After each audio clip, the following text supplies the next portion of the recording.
માવઠાએ ખેડૂતોને ધોઈ નાખ્યા છે, ક્યાંય ન રહેવા દીધા નથી. ત્યારે ખેડૂતોના હૃદયના પાટિયા બેસી જાય એવી આગાહી ત્રણ આગાહીકારોએ કરી છે. હજુ 10-10 ઇંચ કમોસમી વરસાદ ખાબકી શકે છે. હવામાન વિભાગના કહેવા મુજબ આગામી 7 દિવસ સૌરાષ્ટ્ર અને દક્ષિણ ગુજરાતમાં માવઠું ત્રાટકશે. અમદાવાદમાં હળવાથી મધ્યમ વરસાદી ઝાપટા પડતા રહેશે. कल अगर देखते हैं तो ऑरेंज अलर्ट अमरेली भावनगर में है. उसके बाद फिर अमरेली भावनगर गिर सोमनाथ जो एक कोस्टल बेल्ट है पोरबंदर ऑरेंज अलर्ट है. तो डे फोन पे गिर सोमनाथ और साथ में ये जूनागढ़ साथ में पोरबंदर के लिए ऑरेंज अलर्ट. और जहाँ तक गुजरात की चलता है तो येलो अलर्ट में रखा है हमने. देवल में जो कोस्टल डिस्ट्रिक्ट हैं जिसमें बारूद से लेके बारूद सूरत नवसारी वलसाड चमन और दादरा में हवेली ये स्टेट में भी इसी एरिया के आसपास एलिजन की एक्टिविटी है. તો ખેડૂતો માટે દુકાળમાં અધિક માસ જેવો ઘાટ ઘટાય તેવી આગાહી કરી છે હવામાન નિષ્ણાંત અથરેયા શેટ્ટીએ. તેમના અનુમાન મુજબ હજુ 2-3 દિવસ મજબૂત રહેશે સિસ્ટમ. વેરાવળથી માત્ર 360 કિલોમીટર દૂર છે ડીપ ડિપ્રેશન. સોમનાથ અને સુરત વચ્ચે ટકરાઈ શકે છે સિસ્ટમ, જેથી ગુરુવારથી ફરી વધી શકે છે વરસાદનું જોર. ગુરુ શુક્ર ખેડૂતો માટે બની શકે છે ઘાતક.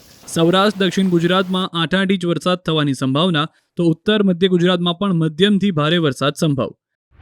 जैसे ये सिस्टम जो अभी आज सुबह ही मेरे अनुमान के हिसाब से ये डीप डिप्रेशन बन चुका है और अभी ये गुरुवार और शुक्रवार को गुजरात खास करके जो दक्षिण तटीय सौराष्ट्र के इलाके हैं और दक्षिण गुजरात के इलाके हैं, इन इलाकों में ये डीप डिप्रेशन धीरे धीरे पास आएगा और फिर लगभग शुक्रवार को ये डीप डिप्रेशन सिस्टम की लैंडफॉल की संभावना है.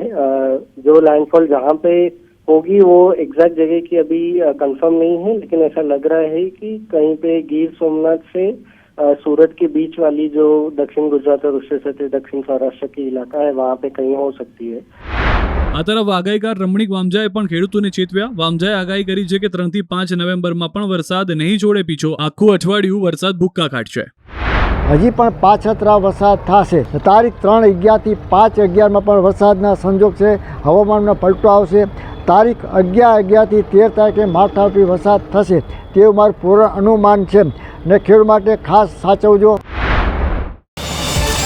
QR કોડ સ્કેન કરો અને ડાઉનલોડ કરો ન્યૂઝ 18 એપ. મેળવો ગુજરાત અને દેશ દુનિયાની પળે પળની અપડેટ્સ.